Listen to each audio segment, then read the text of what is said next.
This is Autoline Daily, the show dedicated to enthusiasts of the global automotive industry.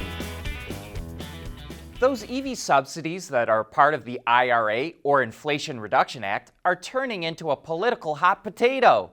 The EU, South Korea, and Japan are all complaining that it leaves their EVs at a competitive disadvantage in the US market.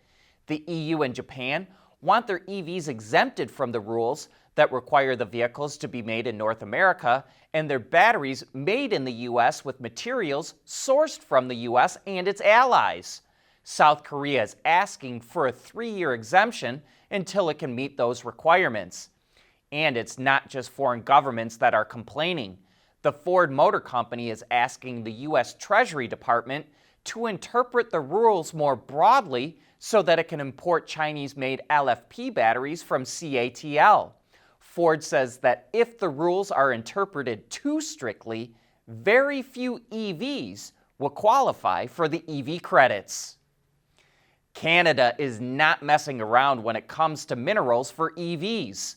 The Canadian government is kicking out 3 Chinese companies from mining lithium in the country.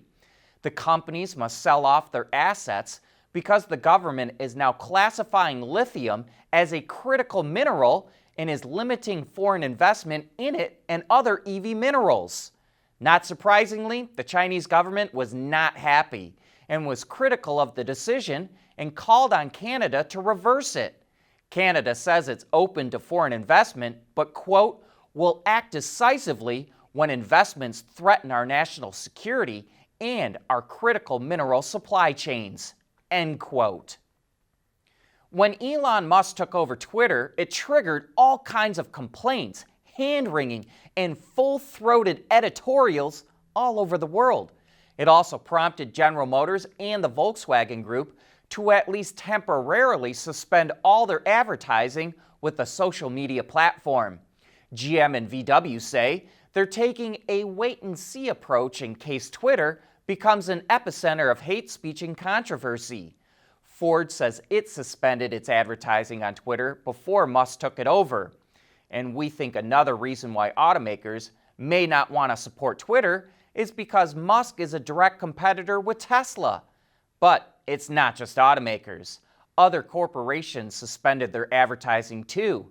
And last Friday, Musk complained that Twitter saw a massive drop in revenue, which he blamed on activist groups pressuring corporations. At Schaeffler, we pioneer motion. Electrifying mobility. Manufacturing smarter. Reducing CO2 emissions, making energy production clean. Schaeffler pioneers motion to advance how the world moves.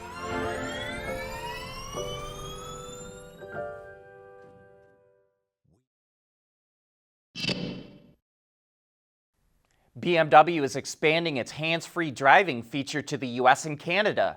Considered a Level 2 Plus system, it will first be available on the all-new 7 Series sedan. The technology consists of a number of onboard sensors and high-definition maps provided by partner HERE, which are used to help the vehicle know exactly where it's at. The system can be used on interstates and highways up to 85 miles per hour or 130 kilometers an hour, and it will even display roads where it will work on the navigation screen.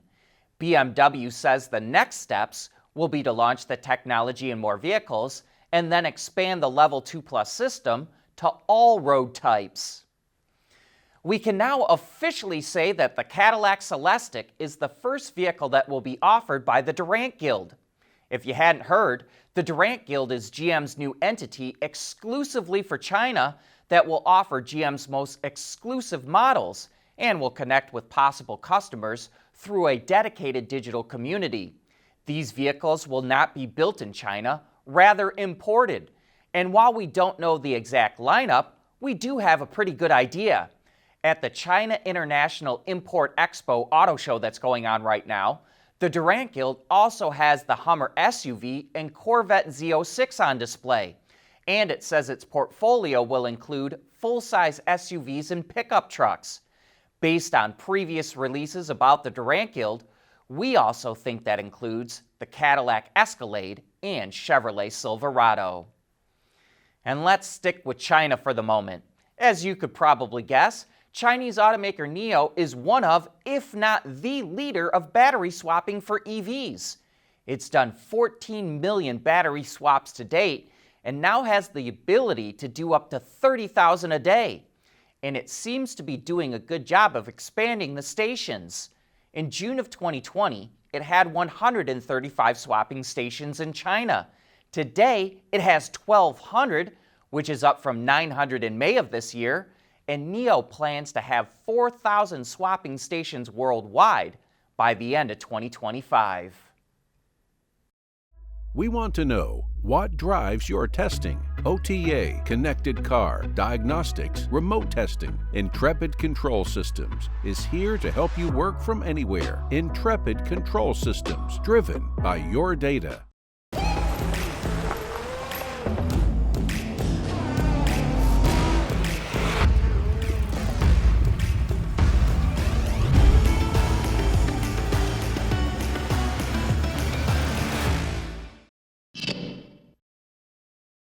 A number of cities across the globe are installing EV chargers in lampposts to expand charging in urban areas where space is limited. Not only does it add more locations where drivers can plug in, it's also more environmentally friendly. According to a study conducted by Sustainability Analytics and commissioned by lamppost charging operator ChargeLight, the carbon footprint of manufacturing and installing a lamppost charger is up to 88% lower than a standard charger.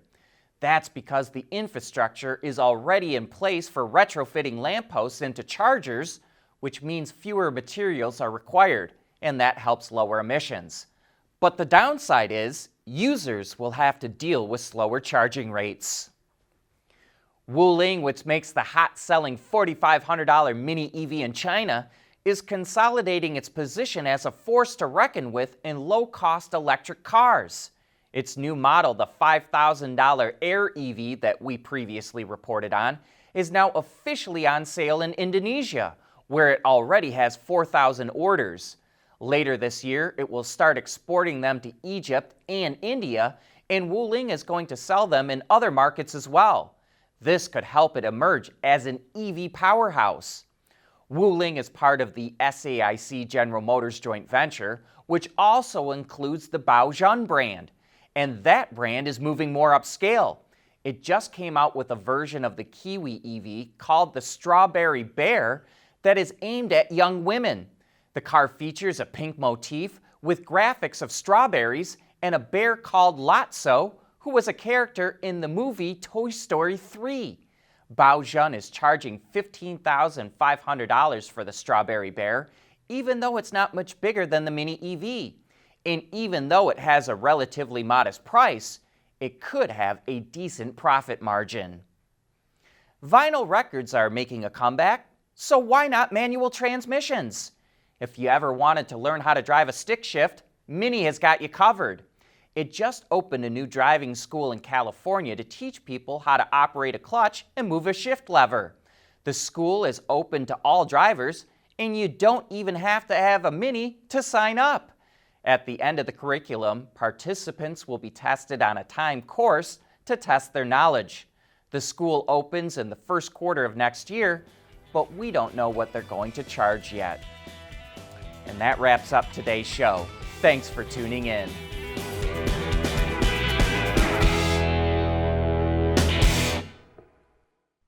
Autoline Daily is brought to you by Bridgestone, solutions for your journey. Intrepid Control Systems, over-the-air engineering, boost your game. And by Scheffler, we pioneer motion.